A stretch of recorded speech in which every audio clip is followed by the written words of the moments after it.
Let's get into it. 1, 2, 3.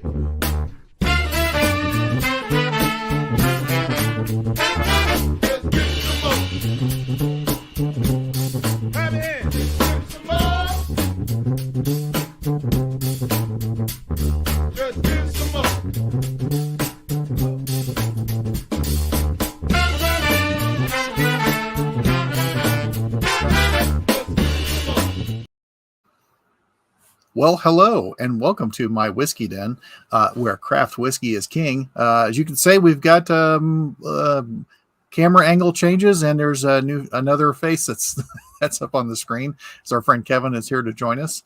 Pat's not going to be here tonight, and Morgan is a little under the weather, but not returning to healthcare facility, so that's good. So before we get going, we will not pay the bills and do our due diligence here.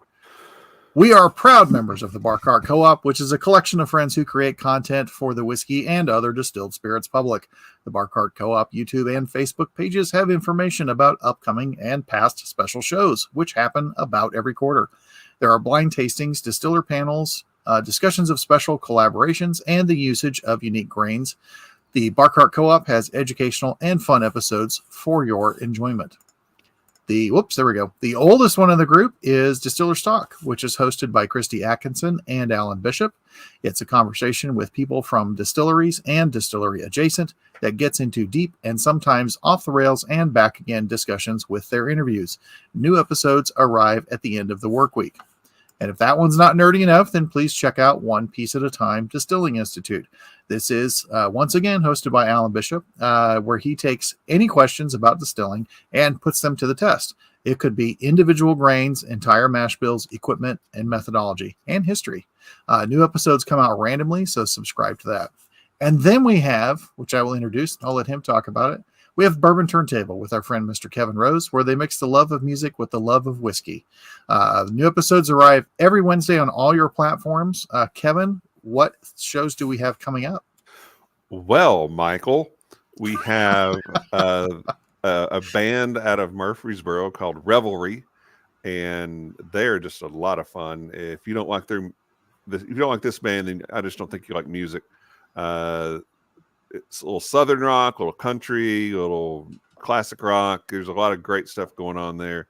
This was a really fun interview. I got to talk with 3 of the guys in the band and got into some very deep conversations with the lead singer and lyricist about some of their songs, and it got a little deep. So it was good. Then got a show with Buzzard's Roost coming up. Got Jason Bronner and Ethan Spalding. Ethan is the distiller there at Buzzard's Roost. We talk about what all that means for them. And there is a very, very special announcement, Bourbon Turntable exclusive announcement in that episode. So you don't want to miss it. Then we got our old friend Drew Crawley. Drew's got an album coming out in a couple weeks, so he's going to come on. We're going to talk with him about that. Then October 20th, we're going to do a live show, and you're going to be joining me, I do believe. We will be celebrating Alan Bishop Day, this time without Malort and without the McRib. And then I've got if you can find a McRib, then, have at it. Then we've got Iron Root Republic. They are celebrating their 10th anniversary in October. So that's about the next 5 weeks or so. Very cool. Thank you, sir. I appreciate that. And we can't top that announcement, but we will continue on. But we also have If You Have Ghosts, You Have Everything, which is a show about the spirits and paranormal among us, as well as the unexplained and the spiritual. Subscribe on Spotify to get the previous 4 seasons, and the 5th season is on its way right now. And last but certainly not least, we have our friend Mr. David Levine with the Whiskey Ring podcast. David does fantastic interviews. He does really good notes. He does a really good job with his awards. As we say, David does the things that we won't do. So with all of that, Mr. Rose joining us, and always great to pull in on an audible. Omaha. Speaking of which, yeah. Well, that's true. Yeah. See, very topical. How's that for a segue? You have why enlisted a you true get paid the big professional. bucks. So Morgan and Mitch went to the Omaha Whiskey Festival this last weekend, and Morgan was going to give us a big recap. So I will read to you Morgan's recap in Morgan's words as far as the Omaha Whiskey Festival. Are you going to read it as Morgan? You're going to do your best? Morgan? I could never try to mimic Miss Morgan. I'm not even going to insult her with that. She said, in general, it was split up into two different ballrooms that were ways away from each other, but pretty much all whiskey and bourbon. There were a few stragglers. There were volunteers. Volunteers for the event were helping pour samples. So it wasn't a lot of knowledge. It was people pouring. She said they did do VIP that got them in an hour early, but it seemed like there were as many VIP tickets as GA tickets. So what was the point of VIP? She said there was a VIP lounge that had cocktails and food. They did do box lunch as part of it. So as far as treating you with snacks and things like that, that was very nice. She said there were bagpipes playing several times in several areas throughout the event. As far as her favorites or their favorites out there, they said that Jay Rieger, Kansas City, had a 140.8 proof experimental rye, which was their favorite pour of the day.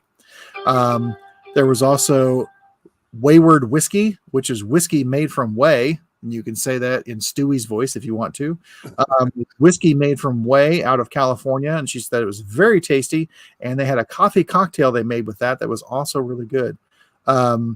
Viker Distilling out of Minnesota, which we've had some other stuff before. They had a really good aquavit. Deerhammer was there, and her comment, of course, is Lenny is cool, as we already knew that. Lenny is cool.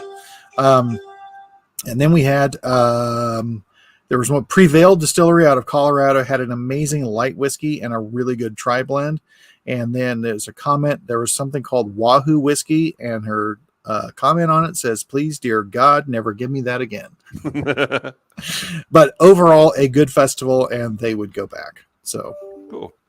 That's as good as I can do of a Morgan impersonation. But it's really, really cool to get that because there's a lot of these festivals. And as I was talking with Kevin earlier, it would have been either tonight or previous week. Normally we would be pimping Bourbon on the Banks, but Bourbon on the Banks sold the hell out of their tickets quite early, which is fantastic. And every year they expanded a little bit to more and more tickets. And our friends there, and because it's a good festival and because it has a good reputation, it's sold out.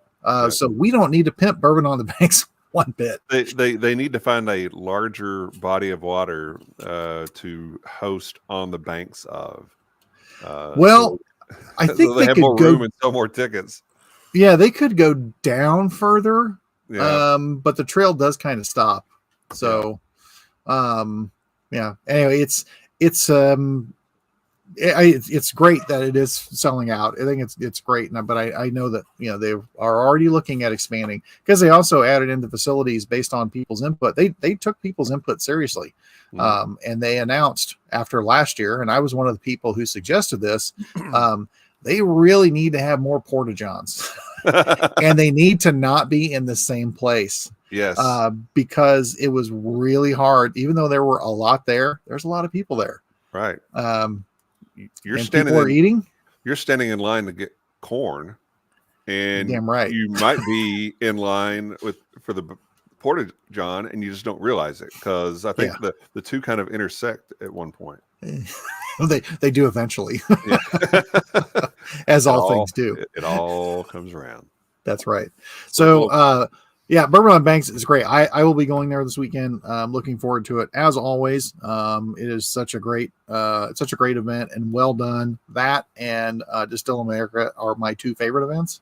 There are other events I have not been able to make it to, but that's some of the stuff we're going to talk about on the list because there's a lot of whiskey events in the fall, and I'm not even going to go over all of them because I think it would be impossible.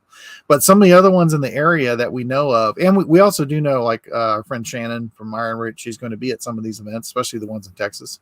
But there's a big touring group of events called Whiskey X they They are in LA, Austin, and Houston at different times, which is one of the larger events.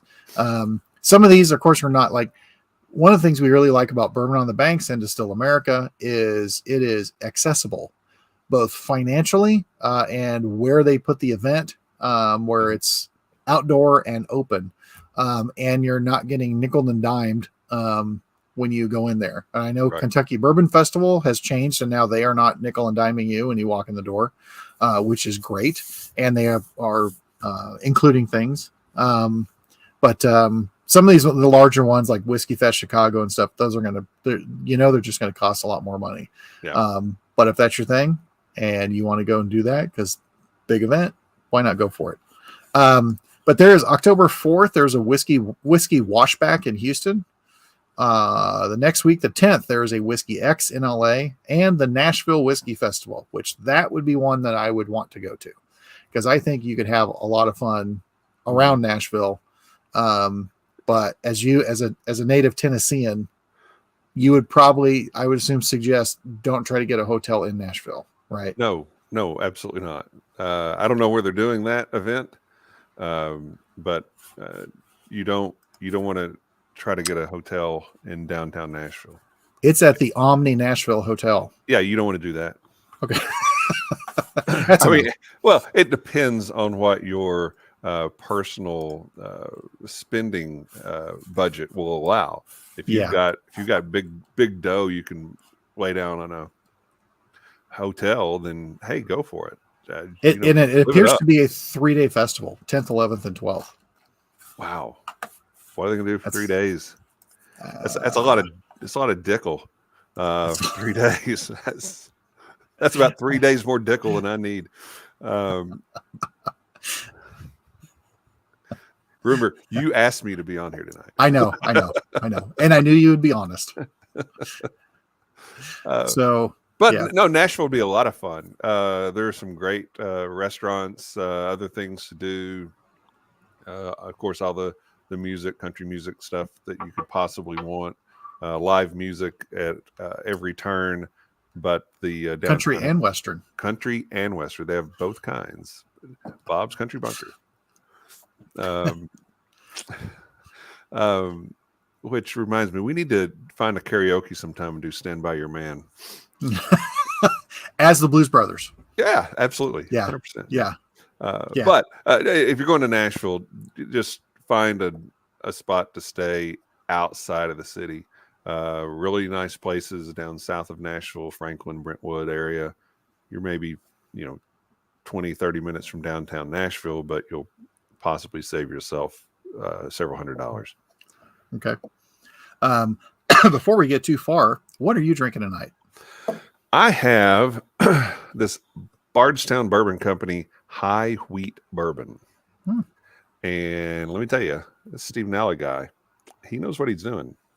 It is 53% corn, 39% wheat, 8% malted barley, 6 years old, 106 proof. It's quite fantastic. Highly recommend it. When you're in town, if you go down by Buzzard Drew's, go like a block west of there, you'll see the Bardstown Bourbon Company spot. You can go in there and try a few samples if you want. Okay. That sounds like a really good idea. I will not fight you on that. Yep. I'm having, because another thing with festivals, a lot of times there will be special picks. Bourbon on the Banks has, I think, 5 picks this year. And it's built up. And Bourbon on the Banks is still, this might be the 5th year. Sounds right. Yeah. So 2 years ago, they did a Wilderness Trail pick. Mm-hmm. That not only did they do this Wilderness Trail pick, they also took from our friends at Stave and Bean, they took those coffee beans and aged those coffee beans in that barrel from this barrel pick, which I have that also. But I don't hit this one that often. I mean, this has taken this long to get this far. Yep. But boys, it got some great chocolate notes to it. And wasn't it a something unique about that? Wasn't it like bourbon and rye? Wasn't it a blend of some sort? Yes. It was. It was 2 days. It was a blend of bourbon and rye. I'm trying to see what the other one. The bottle doesn't have it, but I do remember that from the story. That it was a blend of the two. That's like, hey, let's try this, and that ended up being it because there's two. Well, as Wilderness Trail always does, list their yeast strains, and there are 2 yeast strains listed in 2 completely different rick houses. But yeah, that was that's what they ended up with. But yeah, I got to sit in on the Peerless pick. It's right. And I do want to get that one. Yes, you do want to get that one because there was a lot of cool people on that pick. Well, and somehow I got there too. So I think you were definitely the best dressed. Well, that's for darn sure. Some of these people look like hobos. No offense to anybody that's there, or to hobos, or to hobos. No, it was a lot of fun. We John Wadle, who's fabulous, and congratulations, John. Newly married man. Maybe he'll button up the shirt a little bit more now. Who knows? But he had 4 samples out for us, 5 out for us to try. And then Macaulay was there, and he was just going over to these sample bottles that John had on the side and was just pulling stuff off the shelf. So we probably went through 10 different samples before we landed on anything. But I think what we picked was a good one. I believe you. Yep. Yeah. And also just in the time frame that I know that the picks have been done for Bourbon on the Banks, I know last year there were 2. There was a Knob Creek and then Spirits of French Lick. But one of them had been picked back in. No, they both were picked back in April, I think. And then it took a while to get everything going. These last 5, these have all been picked and bottled in the last 2 months. Yeah, I think they did. No waiting period. Yeah, I think they had one at the Lawrenceburg Bourbon Company. That's right. It was last week or something crazy like that. Yeah. Yeah. AMSI's got these people towing the line. When AMSI barks, but also they follow. It also goes to show you when then someone does do a barrel pick, right? It doesn't have to take 6 months or more, and someone making up stories as to why they don't have their barrels but don't have their bottles. So, without naming names, maybe if you're vetted, they get it done quicker. Well, that's the problem. Yeah, you got to get vetted, and who knows what that process is? I don't know. So, but Bourbon on the Banks also. They were able to secure a couple of years ago, distributors to allow for the sale of those spirits at the event. And the first year they did it, there was one tent that you would go to that had some of the things. Last year there was that tent, but then also you could buy from individual tents because they were kind of blanket covered by the distributor. And then, there were people out of state. They were allowed to bring their stuff on. So that was really cool. But the picks the last couple of years have been, 1 year you got to buy it with your ticket, which was cool. Cause in that way you're done. You had it. Right. The other one was you had to go right to the booth right away. This last year it was going to the booth right away, but there were people that we saw, we were standing in line, walk in, grab the French Lick pick and leave. Yes. And we saw them carrying 2 of them. Yes. They had the VIP ticket, so they got in an hour early, and you would see them go in while we're standing in line like, we're in a Russian bread line or something. And these people are going in with their fast pass like they're at Disney. They're picking up their bottle, and then they're leaving. Where are you going? Yeah. It's like they were given someone else's tickets just to go pick these things up, I got to sample that one, the French Lick one, and it was good. Yeah. But, and the Knob Creek, you and I both are the same. I love Knob Creek picks. Yeah. They can be they are always better than average, and they can be fantastic. And that Knob Creek one, it was left over, and I picked up one of those. It was great, Yep. So there's no slouch, but this time to have this many, and it's Peerless, Dark Arts, Lawrenceburg. Now I don't remember the other ones, but either way, there's 5. Yeah. And we can, we'll figure it out. But that's what's really cool about, one of the things that's really cool about this festival, but also festivals like that where you can do special festival picks without having to sell one of your children, Right. to get one of these picks. And I remember going to Kentucky Bourbon Fest 3 years ago. There were people that they were just showing up, going to the who was the reseller? It was the the place that got in trouble. Justin's House of Bourbon. Yes, they were being sold at Justin's. Yeah. Mm-hmm. So and people were just all lined up just to go get their picks, and that was it. And I'm sure those picks were great. So anyway, looking forward to that one with Bourbon on the Banks. We talk about it a lot because it's great and we like them. Yep. But we had yes, he is a righteous dude. Okay, yeah, so we did the Nashville Whiskey Festival on the 10th. On the 18th, and this is one that I've wanted to go to. Our friend Matt Bay, Old Man Bay, has talked about this one quite a bit, but the St. Louis Bourbon Festival, yes. Which they have learned and they expand and they make changes, so they listen to people. So I've heard nothing but great things about that. So perhaps next year get to do that one. Yeah. And that is but also 18th? October 18th. Okay. Also the same day, the Wisconsin Whiskey Festival. And I don't remember who I talked to that went to the Wisconsin Whiskey Festival. They did. I think it was Shannon. She went last year, I think. Yep. I think that's right. Yeah. So, a good event, but that'd be a hard sell to hit both of those. You certainly couldn't hit them both in the same day. No. I mean, you could do like Phil Collins at Live Aid, have the Concorde and, go to St. Louis and then fly the Concorde up to, I guess, land in some cornfield in Wisconsin. Just to say you did it. I mean, looking back though, I mean, not to get off of the whiskey train, but there could have been a better person to do that. At the time. Yeah. He was the hottest thing going. I know. But if it was like the Stones did it, or then it'd be like, this is awesome. Well, the problem is he ruined the Led Zeppelin reunion because he was terrible. I mean, he not rehearsed with the band at all. You got Tony Thompson back. You got Tony Thompson back there playing drums. Okay, granted, Tony Thompson's fantastic. He's no John Bonham, but Tony Thompson's fantastic, and he's been rehearsing with the band. Phil Collins shows up fresh, walking out there, and it was bad. Yeah, it was not good. Okay. Moving on, we do have towards the end of October, there's the Whiskey Washback in Dallas. There was a Whiskey Washback in Houston. There's a Whiskey Washback in Dallas. So, chain events. And then another one I've not been able to make it to because I've always not been able to travel. But here in the Midwest, the Des Moines Whiskey Fest, it's in its 4th year.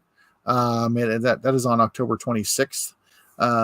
And hopefully we'll get to that one. That one also has been outdoor on the riverbanks, and as being a native Des Moines person, very proud on how they do their stuff. But they do it out there, do it outdoors. I'm almost 100% sure is still outdoors along the Des Moines River, which is there's a lot of really cool space, and there's event spaces that are out there as well. And if I'm wrong on that, I'm wrong, but as we've said many times, we are lovers. We are not experts.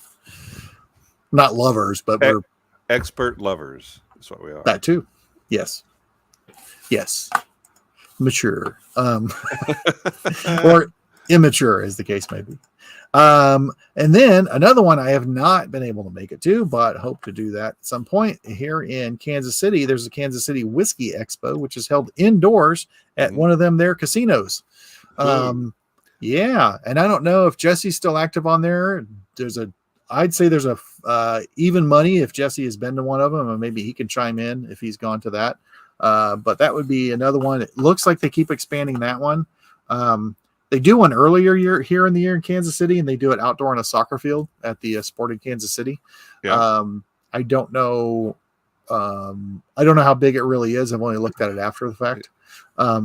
If they did it at Arrowhead, would Taylor Swift show up? I don't know if she's a whiskey person, but also she's but I'm 100% sure I don't care either way. It's not that I don't like her. I don't know. She's polarized people in the wrong ways. Instead, they should be saying, this is great because you're bringing people into the game who normally wouldn't watch it, and where you'd have your bro who would either like his time away from his lady, and so he watches football and she does her thing. Well, now you get a chance, you get to do something together, but that's not necessarily a bad thing. You can still have your time with your bros, but then what if your lady said, you know what would be really cool? We should go to a game at Soldier Field. And then you say yes to that. You say, yes, honey, let's go to Chicago. Or, I want to go to New Orleans. Yes, honey, let's take that trip to New Orleans and go to a game. That's a win-win as far as I'm concerned. Yeah, that's not bad. Not bad. Yeah. Because you can always, when you can make a weekend out of it, make a weekend out of it. Yeah. That's a pro tip from an old man. Pro tip. Yeah. Yeah, you're not going to get a whole lot of those. Then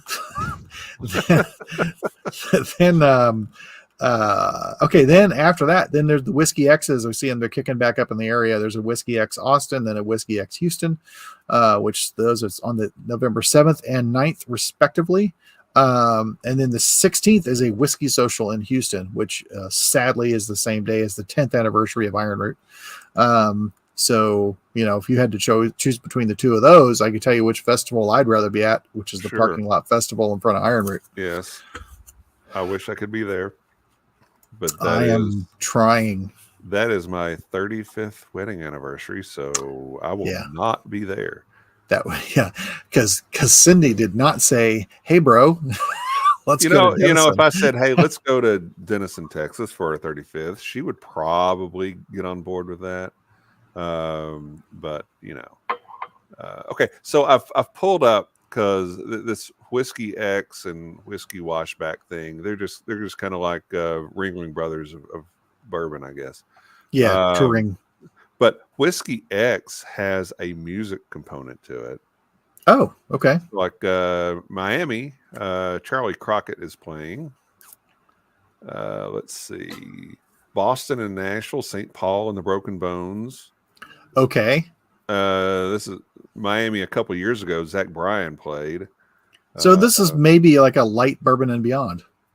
Very, very light. Very light. Very light. Alabaster. Yeah. So yeah, but that'd be kind of cool. So where all do they go? Oh, I just had something pop up that unrelated to whiskey or music. Yeah. But hit king Mr. Pete Rose passed away. Yes, he did. I'm very very saddened. Very saddened by that. Yeah, because he should be in the Hall of Fame. Yes, he should. I mean, they'll do it now. Oh yeah. Yeah. They first of all, they'd better, Yeah. I mean, what else are you going to do? Dig up his bones and, stomp on them a bit too. I don't know. Yeah. Yeah. But when they'll let half of the Houston Astros in. Yeah. I mean, fine. You say in the exhibit, you tell the whole story. Yeah. You tell the whole story. Yeah. And I'm pretty sure there's at least the story of the Chicago Black Sox is in Cooperstown. Mm-hmm. If not, they might not be enshrined, but I bet you they tell the story. I don't think they are, but I don't know. Joe Jackson in the Hall of Fame? I don't think so. And he was still, at this point, it's like, doesn't matter when they bring you in posthumously. It might matter to your family, but it certainly doesn't matter to the person. He is not in the Baseball Hall of Fame. He's in the Hall of Fame for the teams that he played for, but not the Baseball Hall of Fame. But. Yeah. Well, okay, this is to bring it to a whiskey thing. It's like the equivalent would be, for years, your friend Jerry Dalton not getting in. So this would be like them waiting for, let's hope 15, 20 years from now, Jerry Dalton passes. And then they go, you know what, we should put Jerry in. Yeah. Yeah.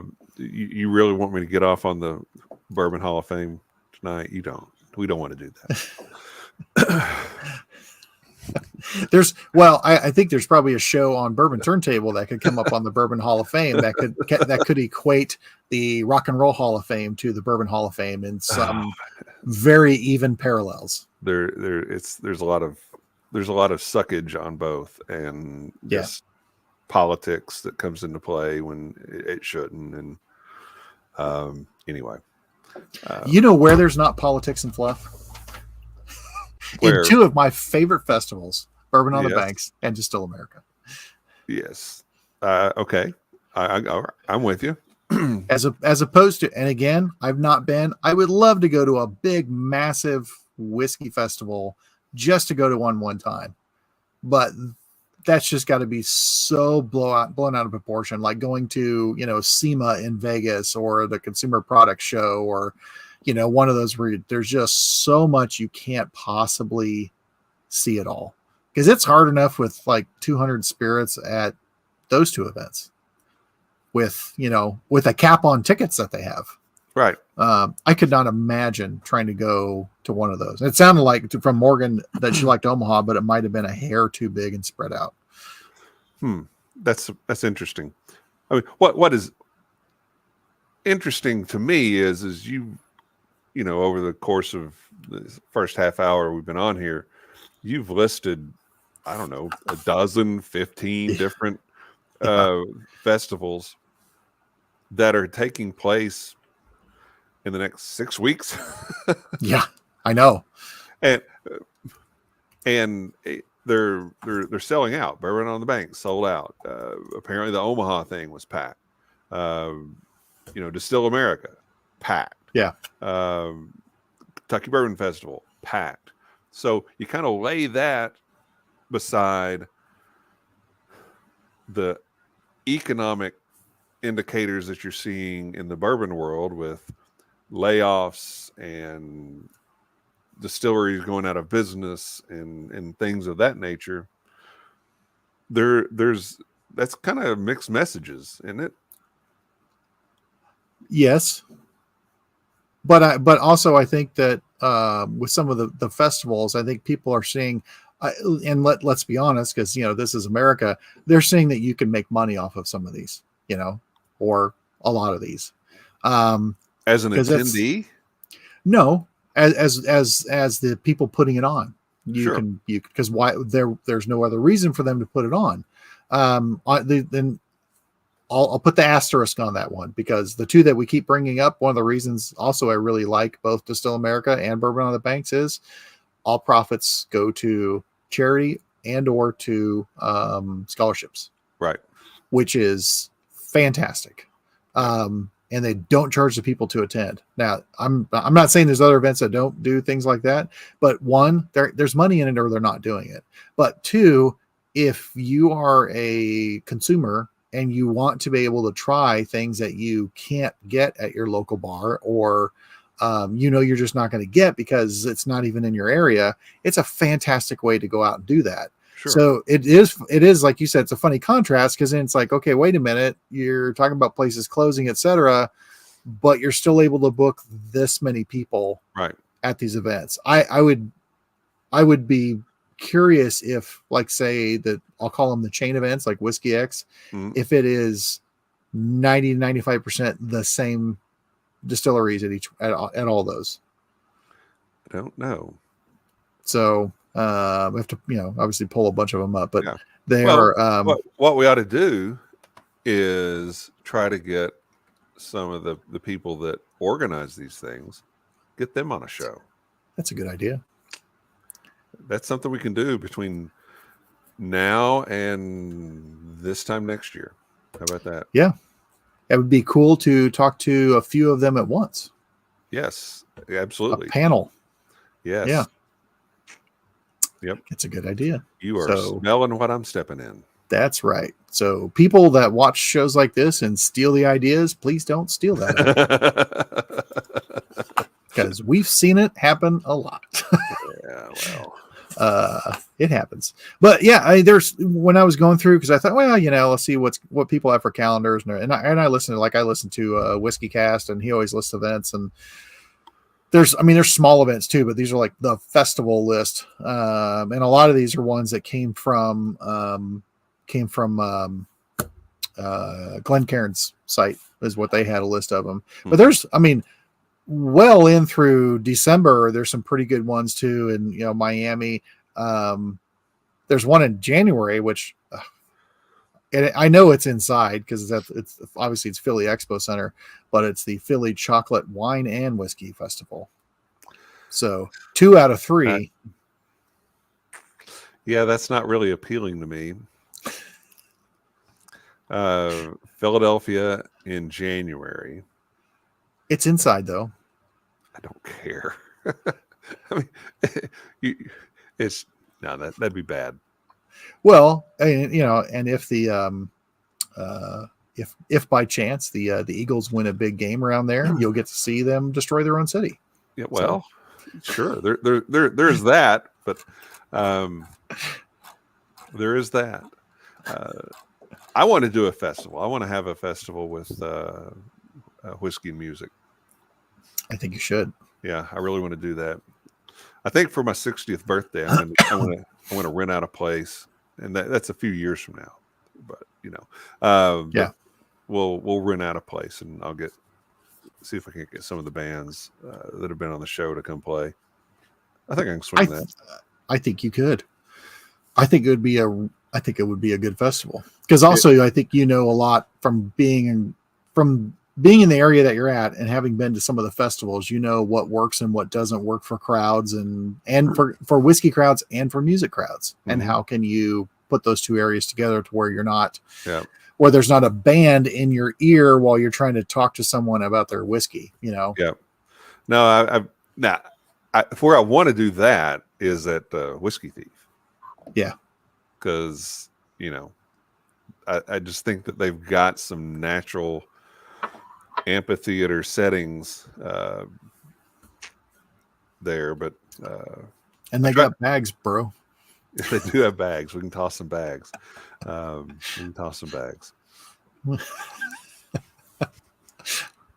We're fans of Whiskey Thief. Yes. And they know it. Yeah. I was pitching it to Walter. Yeah. At least part of it. I said, there's this area back behind the Rick House there where the distiller, beyond the food truck and the bar, there's a little area where right now you're growing a little bit of corn, so you just kind of carve out enough of that. You concert in the corn, you can set up a little stage, and again, it's just like a little natural amphitheater thing.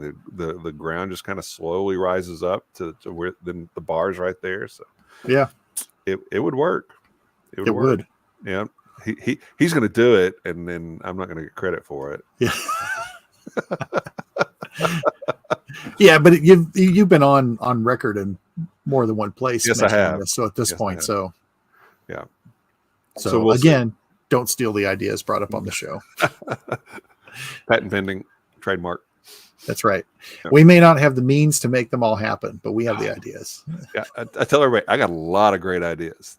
I have 2 things in my way: time and money. That's it. I've had time and I had money. I can make a lot of cool things happen. So I want to ask you, because if you had to take away the previous idea that you said, with the festivals and events that you've gone to, what is your ideal whiskey festival? What's the setting, the time of year, and how they've designed it? Well, it's tough to beat. I think there's a reason that you see so many in the fall. It's just tough to beat. The weather is, hopefully not as hot. Unless there's a hurricane coming through, you've got a pretty good chance of not getting rained on. So I think doing something outside in the fall makes a ton of sense. But I think Bourbon on the Banks has a great thing going. I think that they just need more of it. They need more space. But I don't know, you don't want to make it too big, but a little more space there would be really good. and they've got one guy set up, usually, playing guitar under a tent. They're about halfway. I think if you could have a couple people, 2 or 3 people set up in there, that would be kind of cool too. Yeah, I agree. I would say, I think outdoor is a great way to do it. I will say the first time I went to Distill America, it was indoors at the hotel, at the Edgewater, not sponsored. But it was a good layout, but you were limited by the size of the rooms that they would allow you to have. But there were always restrooms around because the hotel's full of them. And if you stayed there, you can always take a break and go to your room, come back, that was nice. Plus it was also February in Wisconsin. Yeah. So it would have been really hard to do it outside. So, but you're always limited by space indoors unless you have too big of a venue. Outdoor is great and Distill America is great, but like this year, the weather was phenomenal as far as being outdoors, not a cloud in the sky, perfectly blue. However, it was the upper 80s and the sun was on you the whole time. Yeah. There were bottles getting warm. Yes. They were trying to keep cool. So that was a little hard, but I think, outdoors, I think is the way to go and be wide open the way that is, where like that and Bourbon on the Banks are both, it's outdoors and open, except for Bourbon on the Banks is a little limited because it's long and narrow. It's not spread out. But you also have tree cover for shade. True. Yes, very much. Yeah. And it's a fairly condensed time frame. Yeah. Neil is not joking. You were tired at the end of the night. Okay. So let me ask you this. Tell me 2 favorite things about going to a festival. Favorite thing above all is being able to try things that you have not been able to try, either because you've never heard of it or because you've just never been able to try it. And also those surprises that come out. So that's just all these things, like you just never know what you're going to try. That's just going to stand out. That's the first thing. The other one is being able to talk to the people. And someone with a brand rep job, for some people, just like anything else, for some people, it's a job. Some people, it's a career. Other people, it's a passion. Yep. And it's good and bad because you can run into someone that it is their passion and it is their thing. And you run into someone like a Stephen Fonte, or Fred Swanson, somebody who knows their product, loves their product, will be happy to evangelize, or even like the J. Henry family evangelizing their own product and doing a really good job with it. You get to talk to people like that. And sometimes then they say, well, do you want to try something really interesting? And then they do this move. Yes. That's the move. Yeah. When they pull something out from under the table that has no label on it. And that's the best piece of masking tape with a Sharpie written on it. Yeah. Yeah, that's absolutely one of my favorite things. Yeah. So, I would agree that being able to try a lot of different things is absolutely a plus. And I've never been to one that I haven't tried something, been able to find something that, okay, I've never had that before, and that's very interesting, and I like that. Even if it's from a distillery that I'm already familiar with, they may have some new expression out. It's like, okay, wow, this is really cool. But Bourbon on the Banks, especially because you're just walking back and forth down this one chute, and you'll see everybody. You'll see everybody that's there as a vendor or an exhibitor, and you'll see everybody that's there as just a participant. And that's very cool because you'll run into people that and you may not have seen them since last year at Bourbon on the Banks. Right. But you get to see people, talk with folks, and Neil mentioned access. Yeah, you get access to everybody, and sometimes that access is really good because you have people there that are they're actually the ones that made the whiskey, or they're a professional brand ambassador and they know their product, and that's super. But I had a guy who he knows I like whiskey, and he reached out to me and goes, "Hey, look, I found this thing. This is really cool. You just sign up with this company, and then they've got all these distilleries that they work with, and they'll send you out to shows and tastings at liquor stores, and you just sit there and you pour their whiskey, and they pay you to do it. Okay, but you don't know anything about it. Yeah, but they pay you to do it. I'm like, okay, and here is the problem. Yeah. And I guess my next question was going to be, what are a couple things that you don't like about festivals? That as you just mentioned. And I will say there's a couple of exceptions. And one of them was a couple years ago, Distill America. Nice young lady. She was by herself at the St. George booth.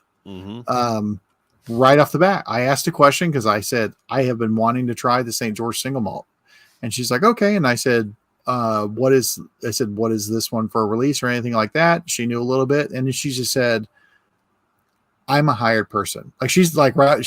And she was honest. And she said, I'm a hired person. I really don't drink whiskey. I do give it out and whatever. I said, okay, then what else? Anything else you want to add to it? And she's like, I can tell you what. And I was getting ready to go after talk, which is very nice. And she goes, I'll tell you what. Have you tried the spice pear liqueur? I'm like, no. Why would I try the spice pear liqueur? She goes, everybody really seems to like it. And I think she said something like it smells good or something like that. And I was like, okay, I'll try to do that. Well, that ended up blowing a lot of us away that had it. We're like, oh my God, did you try the spice pear liqueur? But it was her just she was honest right off the bat. Right. Trying this. But then I've also had where, unfortunately, you get one, you hear them say stuff and you're like, I know that's not right. Right. I know that's not right. That's off, Right. And and there's also some booths where you just know you are a booth person. Right. You are a hired booth person because you look a certain way. You stand with a specific pose, right. And you hand stuff out. Right. It's the Ron Swanson at Home Depot. I know more than you. And that, that sounds very arrogant. It's not meant to be arrogant, but when you're talking with somebody about their product and you're asking questions and they don't know the answers to any of the questions you're asking, or that young lady at St. George's, to her credit, she said, I don't know. Right. Yeah. You and I both know that we've had encounters where they didn't know and they just lied about it. and doubled down on the lie about it. It's like the whole world knows that you source your stuff. You don't have to hide from that fact. Right. But you're saying repeatedly that you distill your own products. And that's what's in the bottle. Yeah. Well, no. we won't legislate that conversation today. We've been here almost 50 minutes, so we don't want to get into that. No, we don't want to go down that road. But it does. That's, I think with any event you're going to run into that. But I think with the whiskey festivals, it's kind of. I think a lot of people will go to a whiskey festival because they will know enough. But there's some people that they're just like, I know I like this whiskey and I know I like to drink whiskey this way. Okay, fine. Go and explore and go to a festival somewhere, pay the money. And you know what? Go to a festival and pay too much money one time. And then go, I don't know that I really want to go and do that because you were at such a large one that it was nothing but hired people there to pour it versus a smaller one. Like you've said, you're probably talking to the person that made it. And they love that you love it. Yep. Yeah. Yeah. No, I mean, you talk to, Turner Wathen, Growing Fort. He'll be there. You talk to him, he's going to tell you everything about every product that he's got out there. And I can't wait to see if he's got some of these Armagnac and Calvados products at Bourbon on the Banks. And you know, the folks from NB Rowan, if they're there, they're fantastic. They're there, they make it. And that's the really cool part. Yeah. Now one thing that's a downside to it, another downside to festivals is it's too easy to drink too much. Yes. Yeah. Because you're just going from booth to booth, and they'll give you've got 6 tickets or something, and you know there'll be one booth that whoever's manning the booth was the hall monitor in elementary school, and they're going to take your ticket, but none of these other people are taking your ticket. They don't care. Yeah. And so you're just going from booth to booth to booth, and I think if next time I go, I want to be more strategic about what I drink. If it's something I've had that before, I know I like it, I'm just going to pass, because I don't need to, that's just piling on. Right. Yeah. And I will say I did that last year, Bourbon on the Banks, mostly because I was going to drive. And so, but it was also, I said ahead of time, I was going to be picky and do a walkthrough first, and then see what I wanted to try. And it was fine. I have zero regrets about doing that. And I did it this year at Distill America also. There was so much I did not try. And I feel bad about missing some of the ones that I did. But like you said, you can only try so much. Some of them, I know, like Distill America, they've had a vendor there for the last few years who gives you some recovery stuff to drink right when you walk in, saying this is basically a pre thing to help you and help your body, etc. Yeah. There's always lots of water. They would provide, access for people to get out, make sure there's medical help. I heard somebody talking about, who was it? One of the attendees saying, you know what is missing from some of these events is those hydration IV setups. Where they do it, because you're like, well, that probably wouldn't be a bad idea. But the smaller events that I've gone to, and it's the 2 major ones, the vibe also doesn't allow for you to be a drunken ass. Right. No, you're not going to get rowdy and belligerent. If you're going to be a drunk, you better be a happy drunk. But even still, if you're going to be drunk, like I saw one person that she overserved herself quite a bit last year at Distill America.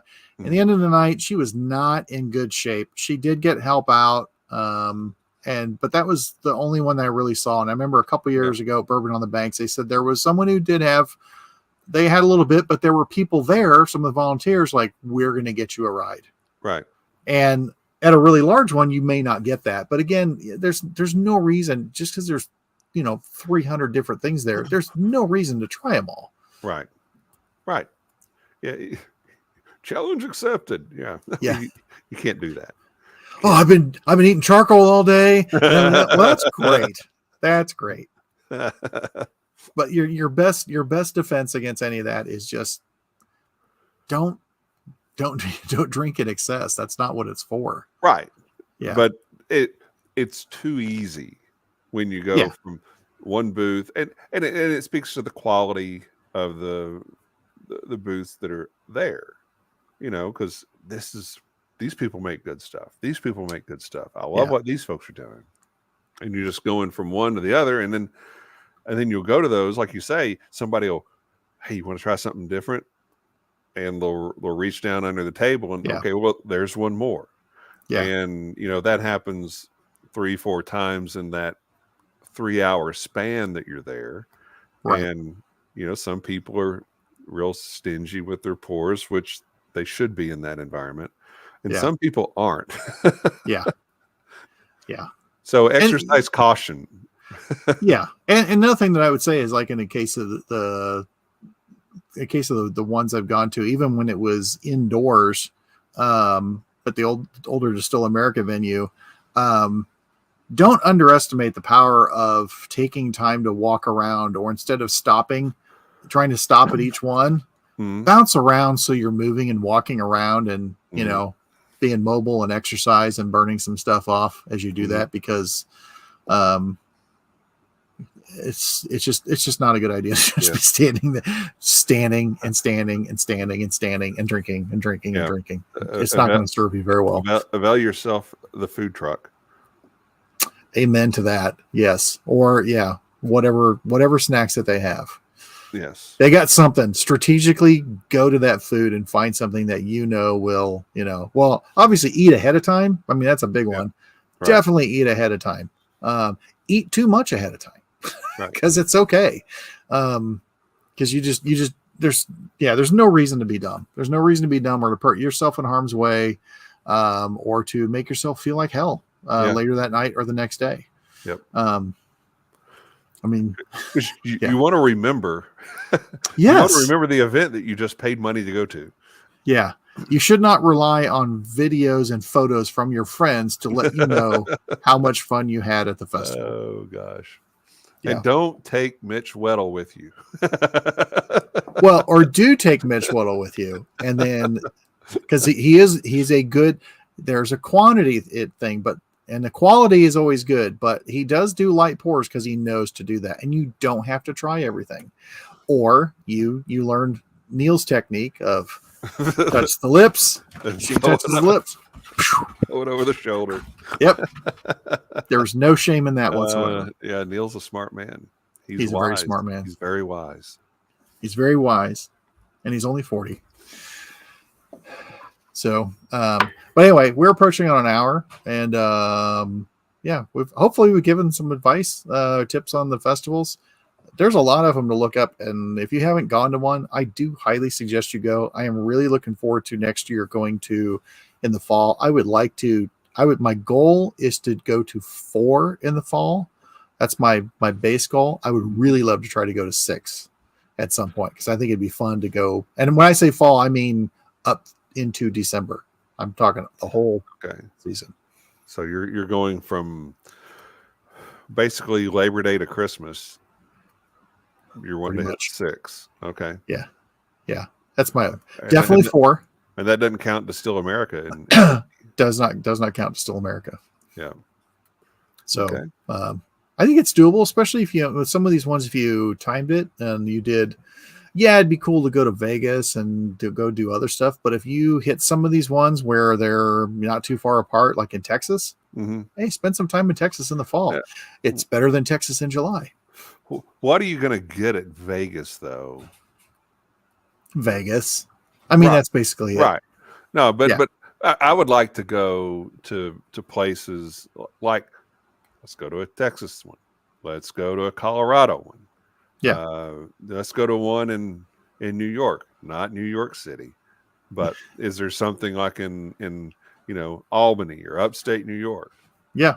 Yeah. I'm sure. Yeah. Well, of course, there's the big ones like Whiskey Fest, New York, which I don't. Anyway, that's one. The Whiskey Fest one. I know it's a big one. I know it's a thing that might be something at some point to do, but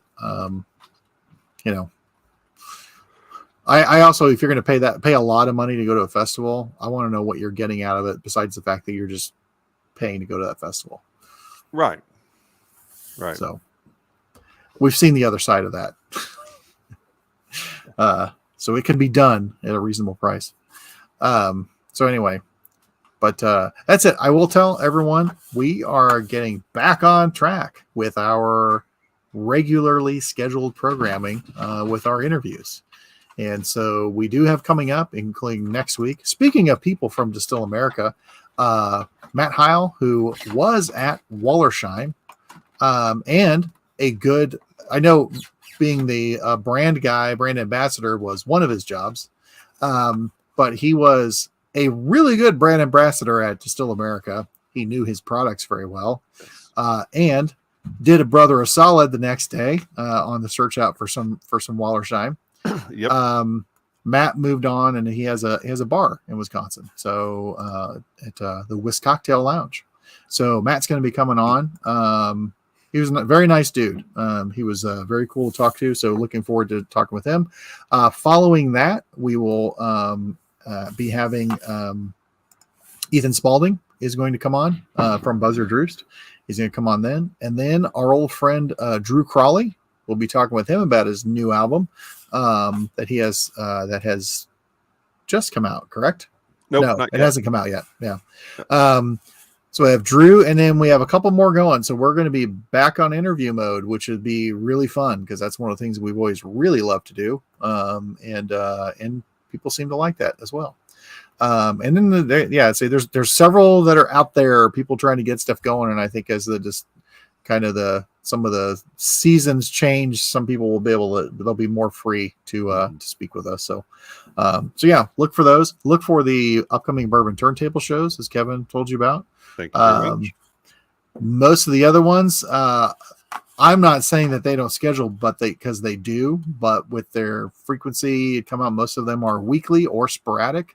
But content is always very good. So please check out those from our brother and sister shows. And then I think with that, that's about it. End of the show, end of September. So we got to wake up that guy from Green Day. That's right. Okay. And with that, yeah, I'm not. I was going to say something else. I'm not going to say it. I'm going to be a good person. Nothing bad against Green Day. I like Green Day. So anyway, if you are going to Bourbon on the Banks, say hi. Would love to see anybody who watches and they're going to be out there. Neil, I know you're going to be out there because I'm going to see you the night before. And so it'll be awesome. But we do always thank you very much for tuning in, for paying attention to us. Kevin, thank you as always for joining in. Always a fantastic pleasure. So with that, as Mr. Patrick says, it's not the size of the den that matters. It's the love of whiskey. So cheers.